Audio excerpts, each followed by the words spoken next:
Dans cette capsule, je vous tracerai les grandes lignes de ce que sont les dispositifs en lecture, qui sont des moyens pour enseigner la lecture à nos élèves. Les dispositifs en lecture permettent de varier et de différencier les pratiques d'enseignement. Ce sont aussi plusieurs façons d'organiser la durée, le déroulement et le regroupement des élèves. D'abord, l'entretien de lecture. Cette activité peut s'effectuer pendant les périodes de lecture indépendante. Les deux objectifs poursuivis par ce dispositif sont, premièrement, observer le niveau de compréhension de l'élève et observer les sources de ses difficultés ou de ses réussites. Deuxièmement, évaluer la capacité de l'élève à choisir un livre en fonction de ses besoins. La lecture à voix haute. Pendant la lecture à voix haute, les élèves n'ont pas accès au texte lu et ils écoutent la lecture faite par l'enseignant. Les objectifs poursuivis de la lecture à haute voix sont les suivants. Premièrement, faire vivre aux élèves l'expérience d'un texte lu par un lecteur habile. Deuxièmement, partager avec eux ses propres coups de cœur en tant qu'enseignant. Troisièmement, susciter leur désir de lire. Quatrièmement, les familiariser avec une variété de textes, d'auteurs et de styles d'écriture. Cinquièmement, présenter un concept particulier, une description ou un dialogue efficace ou un style d'auteur. La lecture interactive. Pendant cette activité, les élèves n'ont pas accès au texte lu. Ils écoutent la lecture faite par l'enseignante. Une discussion est menée par l'enseignante avec toute la classe ou entre les élèves eux-mêmes, 2 par 2 ou des groupes de 4. Les interactions ont lieu avant, pendant ou après la lecture à voix haute. Les objectifs poursuivis par ce dispositif sont les suivants. Premièrement, construire le sens d'un texte. Deuxièmement, résoudre collectivement des problèmes de compréhension et d'interprétation. Troisièmement, modeler l'utilisation des stratégies de construction du sens du texte, c'est-à-dire construire des liens entre ces connaissances et ce que le texte propose, ou formuler des hypothèses et les vérifier. La lecture partagée.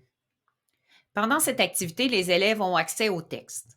On fournit un exemplaire par élève, un format géant ou encore une projection sur le tableau numérique interactif.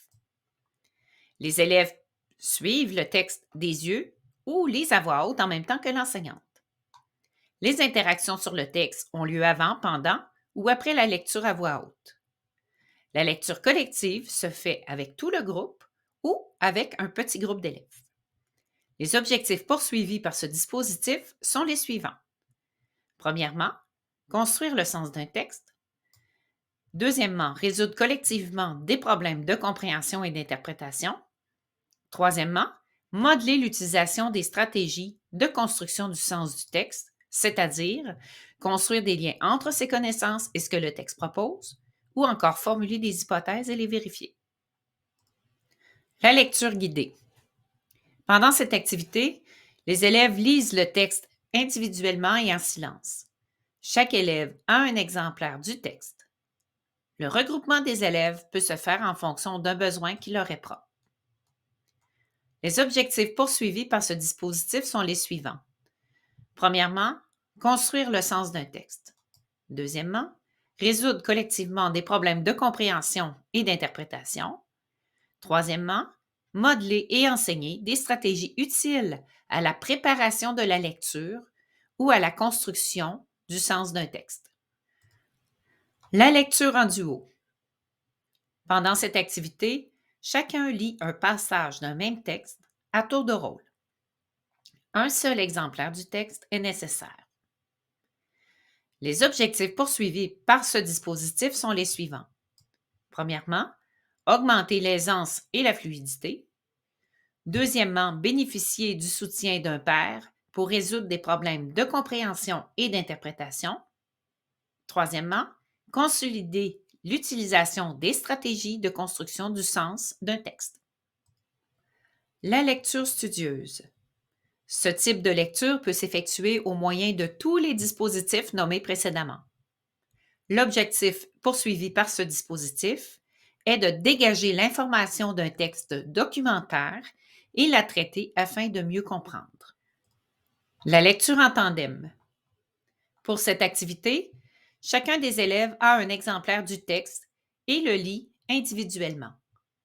Les échanges ont lieu après la lecture du texte ou du passage choisi. L'objectif poursuivi par ce dispositif est de partager sa compréhension, ses réactions et son appréciation d'une lecture commune. Le carnet de lecture. Cette activité s'effectue habituellement de façon individuelle. Les objectifs poursuivis par ce dispositif sont les suivants.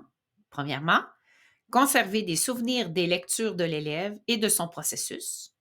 Deuxièmement, consigner des traces de sa compréhension, de sa réaction et de son appréciation des textes qu'il a lus. La lecture indépendante.